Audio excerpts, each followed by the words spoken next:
Entrevista da semana. O tema da entrevista da semana é danos morais coletivos. O repórter Vitor Sabe conversou com o desembargador Carlos Adilson Silva, do Tribunal de Justiça de Santa Catarina, sobre o assunto. Acompanhe a seguir a íntegra da entrevista. Olá, desembargador. O que pode ser considerado um dano moral coletivo? Eu entendo pertinente fazer um breve retrospecto histórico acerca do dano moral em nosso ordenamento jurídico. Pois bem, até o advento da Constituição Federal de 1988, que vigia o Código Civil de 2016, o dano era exclusivamente patrimonial, ou seja, somente se indenizava os bens materiais em razão de uma lesão sofrida ou causada por alguém. Ou seja, não se indenizava o dano imaterial, extrapatrimonial ou anímico, que é o dano moral. Por exemplo, vou citar um exemplo aqui em que o dano é exclusivamente patrimonial. Um acidente de trânsito em que o motorista ficou com algumas lesões físicas e que lhe reduziram a capacidade de trabalho. Nesse caso citado, ele teria direito a uma indenização pelos prejuízos causados no seu veículo, ou seja, conserto do seu veículo, e também um dano material consistente no pagamento de uma pensão mensal em razão da sua admissão de trabalho decorrente desse acidente de trânsito. Com o advento da Constituição Federal de 1988, seu artigo 5º, que trata dos direitos e garantias fundamentais, incisos 5 e 10, passou a prever o direito fundamental à imagem e à honra das pessoas e também o direito à sua reparação em caso de violação desses direitos. Posteriormente, o Código de Defesa do Consumidor, que é de 1990, a Lei 8.078 de 1990, também passou a prever, no seu artigo 6º, inciso 6º, a possibilidade de reparação por danos morais em razão da violação às normas que tratam do direito de consumo, ou seja, a relação de consumo, fornecedor de serviços ou o comerciante ou o empresário. Depois nós tivemos o advento do Código Civil de 2002, passou a vigir em 2003, que passou também a prever expressamente a reparação total, integral do dano, e aí leia-se dano material e dano moral, pelo seu artigo 944.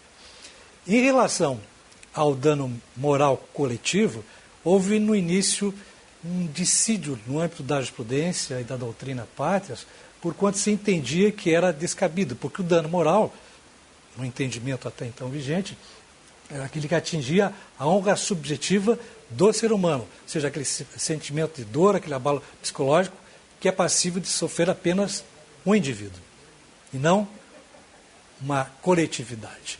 Felizmente, o pensamento jurídico doutrinário jurisprudencial evoluiu e passou, então, a condenar a prática de dano moral coletivo. Em síntese, dano moral coletivo é aquele derivado de um ato antijurídico, portanto, ilegal, que atinge um número indeterminado de pessoas ligadas pelo mesmo fato ou uma relação jurídica. Portanto, são denominados transindividuais, cujos titulares são indeterminados. Então, eles atingem a sociedade como um todo, e não o indivíduo na sua personalidade. É toda a coletividade, ou seja, quando afeta o meio social, afeta a tranquilidade do meio social, a vida do cidadão na sociedade. Uhum. E prejuízos causados ao meio ambiente, a patrimônios culturais e a bens de valor histórico e artístico também podem ser considerados danos morais coletivos, apesar de não atingirem diretamente pessoas? Sim, exatamente, podem sim.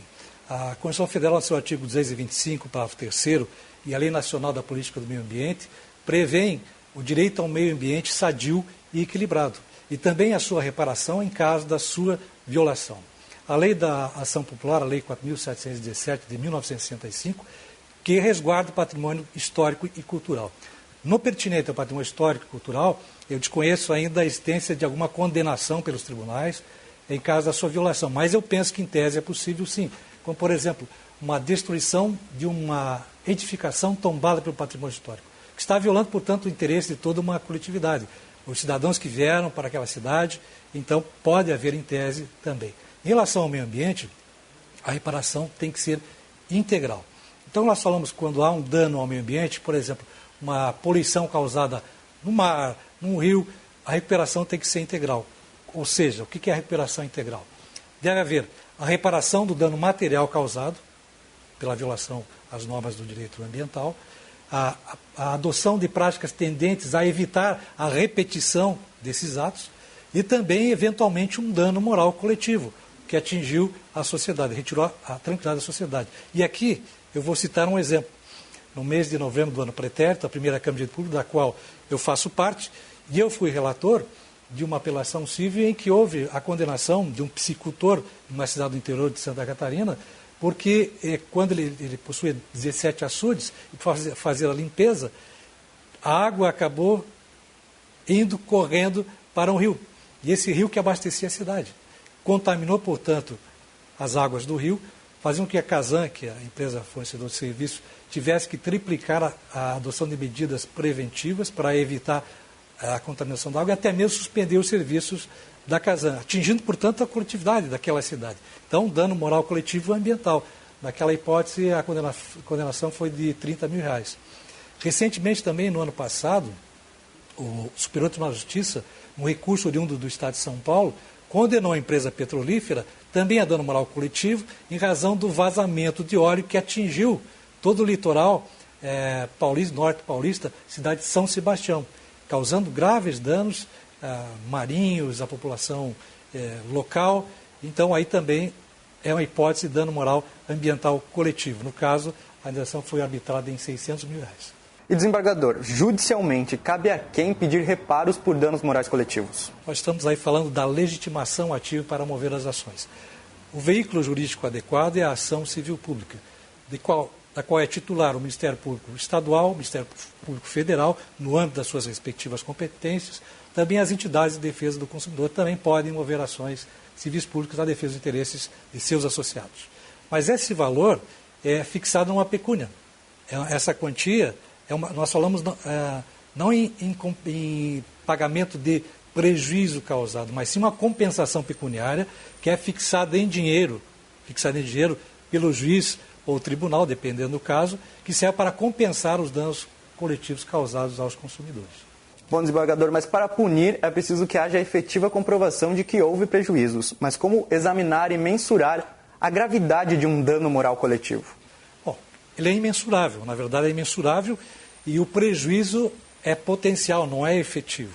O prejuízo efetivo é o prejuízo patrimonial. O prejuízo moral que nós falamos, ele atinge a coletividade no seu todo, não é um indivíduo em si mesmo considerado, mas toda uma coletividade. Então, a reparação tem que ser a mais ampla possível. E, nesse caso, o dano é fixado de acordo com a sua gravidade e a sua extensão. Ele é arbitrado pelo juiz, pelo dano moral causado à coletividade.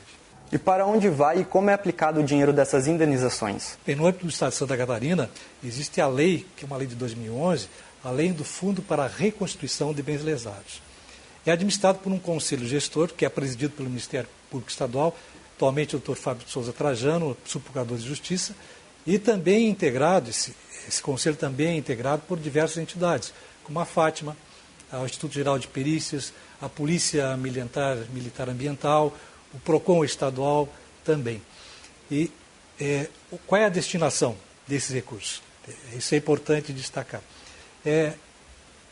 Para a elaboração de projetos, as pessoas podem elaborar projetos na defesa dos interesses difusos e coletivos, defesa dos direitos morais coletivos, direitos dos consumidores, e também os recursos são utilizados, por exemplo, pela pesquisa que fiz, para a aquisição de viaturas para a Polícia Militar Ambiental, aquisição de barcos para a fiscalização marítima, aquisição de equipamentos para a Polícia Militar Ambiental, a aquisição de equipamentos e mobiliário de informática para os PROCONs, a aquisição de equipamentos para o Instituto Geral de Perícias e também no treinamento do pessoal da vigilância sanitária do âmbito estadual.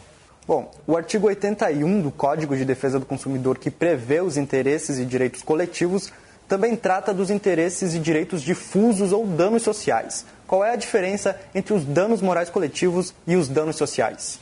É verdade, o Código de Defesa do Consumidor, também denominado CDC, ele trata dos interesses e direitos difusos e os direitos e interesses coletivos, os quais se assemelham, mas são distintos.